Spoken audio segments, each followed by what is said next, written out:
दोस्तों, अरब सागर से उठी एक शक्तिशाली चक्रवात ने पूरे भारत के पश्चिमी तट को हिला दिया है। इसका नाम है साइक्लोन मंथा।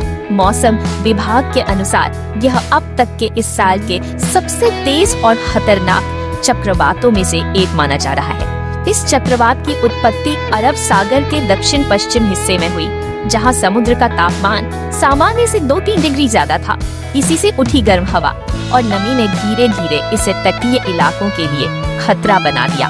भारतीय मौसम विज्ञान विभाग ने चेतावनी जारी करते हुए बताया कि साइक्लोन मंथा अगले 48 घंटों में गुजरात और महाराष्ट्र के तटीय इलाकों से टकरा सकता है। वर्तमान में इस तूफान की अधिकतम हवा की गति 120 से 140 किलोमीटर प्रति घंटा रिकॉर्ड की गई है। तटीय इलाकों में समुद्र की लहरें 10 से 12 फीट तक ऊंची उठ रही हैं। खासकर दीव, जाफराबाद, वेरावल और पोरबंदर जिलों में भारी बारिश और तेज हवाओं की चेतावनी दी गई है। सरकार की ओर से NDRF की 35 से ज्यादा टीमें तटवर्ती इलाकों में तैनात की गई है। मछुआरों को समुद्र में जाने से सख्त मना किया गया है। नजदीक हैं, वहां के लोगों को सुरक्षित स्थानों पर शिफ्ट किया जा रहा है। स्थानीय प्रशासन ने स्कूल और कॉलेजों को अगले 2 दिनों के लिए बंद कर दिया है।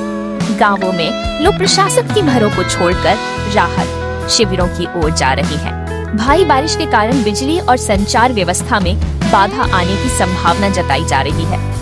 कई गांवों में पेड़ गिरने और सड़कें जाम होने की खबरें भी सामने आई है। मौसम विशेषज्ञों का कहना है कि जलवायु परिवर्तन के चलते समुद्र का तापमान लगातार बढ़ रहा है और यही कारण है कि अब अरब सागर में चक्रवातों की आवृत्ति और तीव्रता दोनों बढ़ी है। साइक्लोन मंथा इसका ताज़ा उदाहरण है, जिसने अपनी दिशा और ताकत दोनों से मौसम वैज्ञानिकों को भी चौंका दिया है। केंद्र सरकार ने प्रभावित राज्यों के साथ लगातार संपर्क बनाए रखा है। गृह मंत्रालय ने आपात राहत और आर्थिक सहायता के आदेश जारी कर दिए हैं। प्रधानमंत्री ने खुद हालात की समीक्षा की है और संबंधित विभागों को जरूरतमंद इलाकों में त्वरित सहायता पहुंचाने का निर्देश दिया है।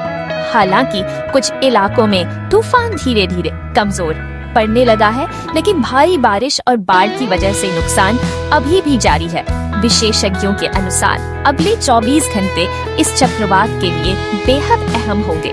अगर हवा की दिशा में हल्का भी बदलाव आता है तो इसका असर राजस्थान और मध्य भारत तक देखने को मिल सकता है। अगर आप पश्चिमी तटीय इलाकों में रहते हैं तो कृपया मौसम विभाग ध्यान दें। मोबाइल पर आने वाले अलर्ट संदेशों को गंभीरता से लें। खुले में और समुद्र के किनारे जाने से बचें।